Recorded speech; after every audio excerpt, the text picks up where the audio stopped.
Hello there, welcome to Genesis Models and welcome to a whole new step-by-step. This is going to be of Eduard's A6M2 0 Type 22. It is 1/48 scale. Now this is going to be a basic step-by-step, which is going to be good for all you guys out there who are new to the hobby. You know, you're into about one or two models starting. It's going to be a way of sort of getting those foundations, those basics of building and working your way along to a nice professionally built model. Not only that, really what I want to do with this one as well, I want it to be a bit of a fun mojo booster. So not just going over those foundations and those basics, but you know, if you're a veteran or something, you know, me myself, you know, you can go off and build these really sort of hard, big, very time consuming models, and it's always good to now and then sort of step back and just have fun, because I know we can go off and spend all that time going into all that masses of detail, fancy spraying, cockpit scratch building, right? And as much as it is fun, it can sort of, you know, suck the mojo out of the hobby a little bit. So always good to now and then do something that's nice, easy and quick. So we're going to be going about this in, as I say, a basic way, but also ways of sort of, you know, skipping all that sort of masses of detail and all that hard stuff, you know, i.e. basic, but also to sort of have something nice and effective at the end. You know, how do we make the cockpit really nice, quick and easy? Going through the spray work, how do we kind of go about that to get it nice, quick and easy? And that's what it's going to be all about, getting back to a bit of fun, right? And really, when it comes to those kind of things, always good to sort of do a nice, easy kit. Now, if you want to watch this series, you know, go to Genesis Models website. We have tons and tons of lot content over there, loads and loads of step-by-steps, but you'll see this being released there. Go and get yourself a free membership. You can also do the whole subscription thing where you can have monthly and have full access to absolutely everything, as well as discounts in the store and all that good stuff. So to get the full series, check out the Genesis Models website. But we will be releasing like little sort of snippets here and there as a little bit of a freebie, just to show you what's going on and give you a taster for it. Now, before we even start this build, right, you know, as I said, you know, you know, the basics and the foundations, you know, before we even get this box open, really do recommend that you do a little bit of research, right? Because in the scale modeling industry, the problem is you can go off and sort of go into a shop or online store, you look at the box art, looks great and everything, you know, again, it's, you know, the whole old saying, don't judge a book by its cover, because, you know, scale modeling manufacturers, they will rebox kits, right? And these could be like tools that were done in 1918. It might have this nice new box, looks absolutely fantastic, but it's a dog awful kit. So if you're new to the hobby, last thing you want to be doing is having something that has major fit issues, and it's going to give you all sorts of problems trying to fit it together, filling, sanding, scribing, you know, as well as that whole mojo boosting side of things. You know, last thing you want to do is tackle all that kind of stuff. So good idea to do your research. I do recommend, what was it now, that site? Just found it. Yeah, it's scalemates.com. Right, really nice a really nice website to go check out and do your research. That website will tell you what year this, what any kit was manufactured and done a new tool of. Right, they've got absolutely everything there. Have a bit of research, basically, obviously, if it's like 1980, 1990, you know, potential problems. If it's something that's, say, 2010, newer, you know, you're probably going to have a good time with it. But that's not always the case. So always good as well. Genesis Models website, you know, we have got tons and tons of inbox reviews. You know, check them out, reviews. Do some Googling, check out forums. We're doing a 0 here, so you could go off and go 1/48 scale 0, what is the best manufacturer, and in the search results you'll see like potentially forums and stuff, Genesis Models forums, all these kind of places, and they'll sort of let you know what is a good kit manufacturer. I've found that this is basically brand spanking new tool. I think it was late 2021 or early 2022 when it was released, so it should be good, and it's by Eduard, which I know is a good manufacturer. Should be a good one, so we know we're not going to have major issues. So yes, okay, we haven't got started building and I've been babbling on, but I really do feel like you know, research is a good place, a good basic thing to sort of go into, rather than just go buy a kit that you like the look of.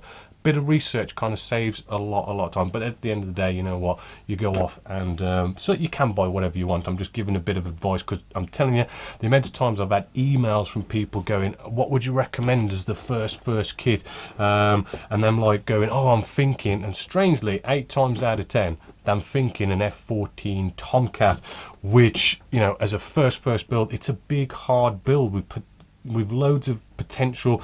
You know, you've got to make sure you get that fitting. It's a complex shape. I will always say, you know what, as I've just said, do your research, but a good old World War II fighter, you know, the construction, the size of them, you know, it's a really nice good start for a beginner. So let's get this open. Let's start off with our cockpit. So let's get our sprues off of, let's get our pieces off our sprues nicely first. Coming in with, you know, some cutters. Not a bad idea to have some fairly sort of decent ones. I mean, Tamiya's good. You know, they are really good actually. I know they're a bit expensive, but I mean, you know, Trumpeter, they're also a good one. Sesto for some nice cutters, for a bit of a cheaper one.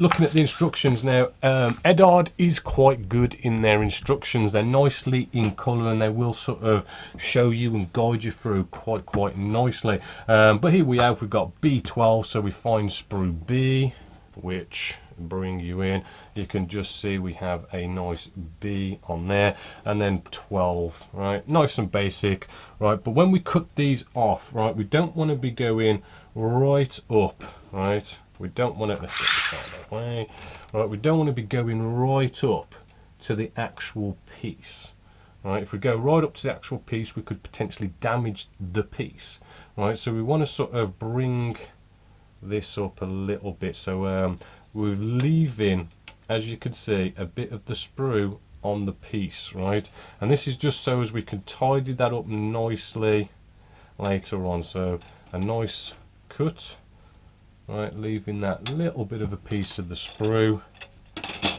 keeps it all nice and neat, right.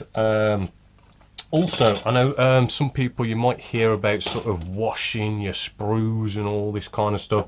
It might have been a thing in the past, but really things have come forward a lot since then, and I've never really had to go off and clean sprues and all that kind of stuff, so don't really worry about that.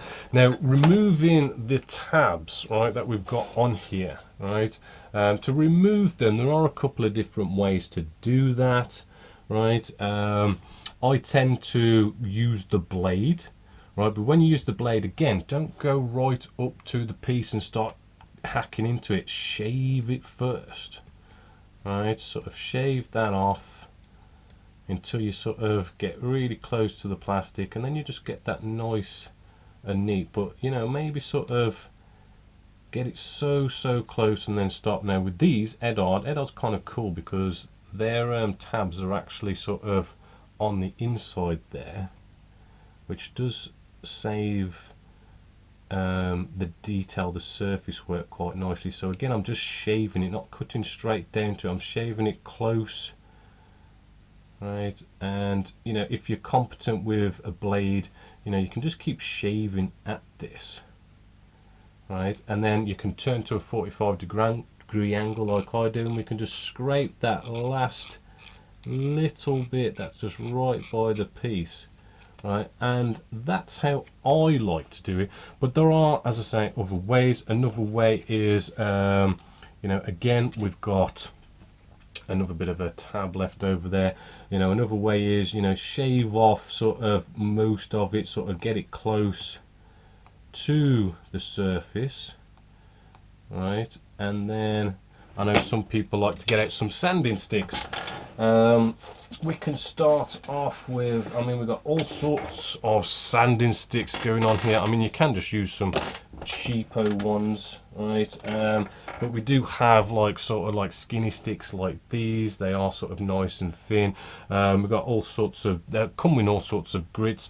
I tend to, right, when it comes to it's sort of thinking about how this is going to glue together. So you know, I'm coming in with quite a coarse one here. It's probably something like a 160 or an 80 grit or something, right? I know that I'm going to bring our two halves together, and I know I'm going to sand this later to get that nice seamless finish. So I'm not too bothered about working down the grits at this point. You know, I mean, I'll probably sort of, you know, come in with medium and fine grits just to sort of get this all nice and smooth and looking like the rest of the plastic. But you know I'm going to be sanding at this later, so I'm just happy with just carefully sanding this, right, until that tab has disappeared. Right, as you can see there, and that gives us a nice neat finish there. Let's just say you was cutting off a tab that was going to be visible, and you know there was going to be no sort of filling, sanding, scribing later on. I mean, you know, these sanding sticks, they do have two different sides and they come down to the grit, so it is just a case of just nicely sort of working your way down the grits, right, like so. Right, then we get out some more sanding sticks. Here we go. We got this one here. I think this is a 2000 grit or something. Can't remember. But it's like a nice medium sanding grit. Right, and then you'll slowly see that that plastic will. Sorry about that. The plastic will start to sort of feel and look like the rest of the surface detail, and that's what you're after. And that's just nicely removing tabs, getting it off the sprues. Nice basic foundations, and then we'll just get all these pieces off and ready for the cockpit. Now we're moving into doing some gluing. Now there is lots and lots of glues. Now if you're new to the hobby, you may be familiar with poly cement. This is the old stuff. It's kind of nasty and just messy. The new style of doing things now, I mean, we've got all sorts of glues here. They're like really thin, and what they basically do is they sort of dissolve the plastic, so when you bring them together, it's not actually bonding it, it's actually melting the two pieces of plastic and sort of almost kind of like welding them together, so you get a really good joint. Loads and loads of manufacturers out there, as you can see. Tamiya is probably the most popular, so we'll work with these. Now there are three different types by Tamiya. I mean, they do a nicer smelling one, but we'll forget about that one. For the cockpit, kind of sort of recommend the Tamiya Extra Thin Cement. Quick setting is basically it goes off a lot quicker, and then we have the Tamiya cement, which is a bit more of a thicker one. You don't really use this very often, but it's kind of like places that you can't get to when you bring it together, so because it doesn't go off so quickly, you've got time to play. But really we're going to work with the Tamiya Extra Thin Cement because we want a little bit of time to play. So if we just bring out just a little piece just here, quickly looking at the instructions, what we want to do, right, is glue this on here. Now you're going to have probably a lot of fiddly pieces, so good to get out some good quality tweezers. I know it might be tempting to buy some cheap ones, but trust me, they got thrown out pretty quick pretty soon. You know, good quality ones are good. Getting the Tamiya Extra Thin Cement, because what we normally do with Tamiya Extra Thin Cement is we will sort of, for example here, we'll bring two pieces together. This is what we sort of normally do, right? We bring two pieces together and then we actually glue as they are together. It gives you such a nice glue line. But sometimes we've got these fiddly bits, right? This is why we don't want the quick setting one, because we do kind of need to actually put a bit of glue down first, right? Because these are fiddly, so I'm just getting onto my tweezers. That one just shot off. Right, as you can see, you need a little bit of time, so you don't want it going off too quick, right? So that we can actually place it where it needs to be. like so. And because it's already on there, it's sort of giving us a bit of bite to it. You may want to go off after you've got it in place and just sort of, you know, put a bit of glue on there just to make sure it's nice and solid. But you only need that little bit just to start with, just to give us something for our piece just to bite onto, so we're not sort of messing about trying to hold it in position. And we can get this piece just here. Right, sometimes you can get away with no tweezers, and there we go.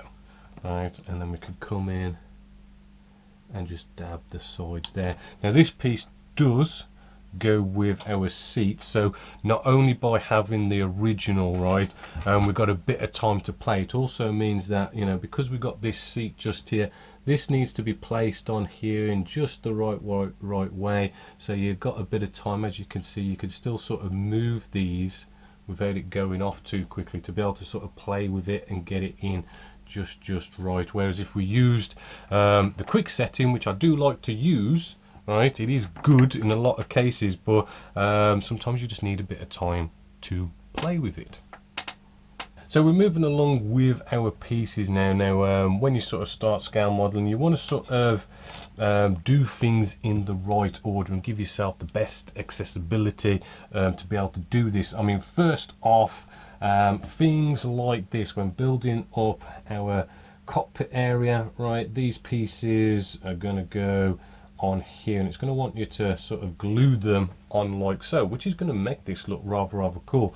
But what we can do is actually not glue these straight away. We want to sort of go off and sort of spray them separately, just so as we got all that lovely access to be able to paint it, weather it.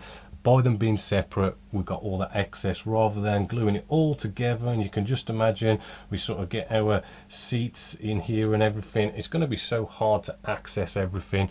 So keeping them separate like that and sort of understanding that. Another thing is as well, we're trying to keep this nice, quick, fun and basic, right? So you'll see a lot of this in the instructions. It may seem a little bit confusing, right, but we've got all sorts of things just down here with our piece, right, that we have here. What it wants us to do is actually go off, it's marked it in red, to go off and sand away at the detail that we have just there, to then add photo etch, right? Now, because this is basic, we want to keep it quick and fun. We've got a whole bunch of photo etch, and yes, you know, if we did this professionally, really going for competition, when, you know, you want to put all this on there.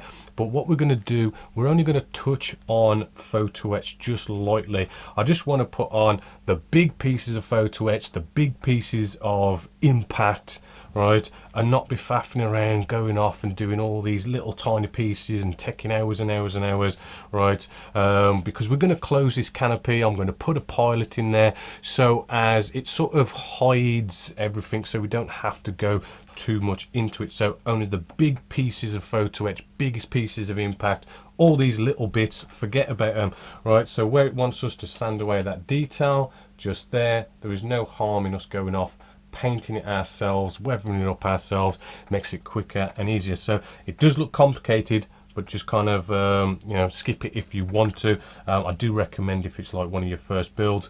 The other thing is as well, did forget to mention, you'll see lots of this stuff just here where it goes, do this color for markings A, B, C, D or E. Good idea. Pick the markings you want to do. I've decided to pick markings A, right, so I know that any kind of indication I've got to do something different for markings A, I know what I'm doing just there. And I'll just carry on sort of gluing this all together, and I'll show you a bit more of like the different types of glues as we go along. Now sometimes you'll get a piece that is basically they've already been brought together in the mold, so you've got maybe something like this, and yes, we have got our tabs to sort of remove, but you might have what's called flash, right? And flash is one of these things where you got this line that goes all the way around in basically bringing two halves together. This is a good kit, this is why we picked it, right? Really not much going on with this one, but you know, just slightly here and there you will see it, and that's just normal. You do want to take care of them because these bits of flash can actually washes and weathering can really pick them up and bring them out. So I normally sort of come along with, you can use sanding sticks if you want, but 45 degrees with a blade, and we just sort of just scrape along that join line, right, and we just sort of go all the way around. These are going to be glued parts, so I'm not going to bother with them unless it's going to be a fit issue, right, and we can just go all the way around, and that sort of gets that, you know, looking good when we get some washes and that on there. This will glue just on here. Alright, so I'm just going to quickly glue this on, and we can get down to some spraying. Now, one thing as well, there is a clear part, right? When it comes to clear parts, you kind of want to leave them, you know, sort of to the end. You want to get all your spraying and stuff done. Alright, I'll just show you that part in a sec. It's this one just here, little tiny bit of clear part there. That basically, they want you to glue that. Oops. And I've just lost it. One sec. Yes, just had that dreaded problem where the piece goes on the floor and you cannot find it, but luckily it's a clear part, and I'll show you how we can make our own later on once we've done all the spraying. But yeah, basically leave that out if you've still got yours, and glue it in once you've done all your spraying and weathering and all that cool stuff. So we're going to move along with some spraying now. So what we want to do here is, I've got our MGs, right? Now I've left these on the actual sprues just here. This is so as we can use things like locking tweezers, right, and we can hold these, spray them hands-free. You know, everything that we do, any kind of spraying, we want to be hands-free, right, and we can just cut that off in a little bit of paint work, brush paint work, and they're all good. Things like this, you know, get out cocktail sticks, right, always a good one to have at hand, right, and blue tack, white tack, whatever you prefer is also a good one. If you can find an inconspicuous spot and maybe drill a little bit of a hole, and you can stick a cocktail stick in there.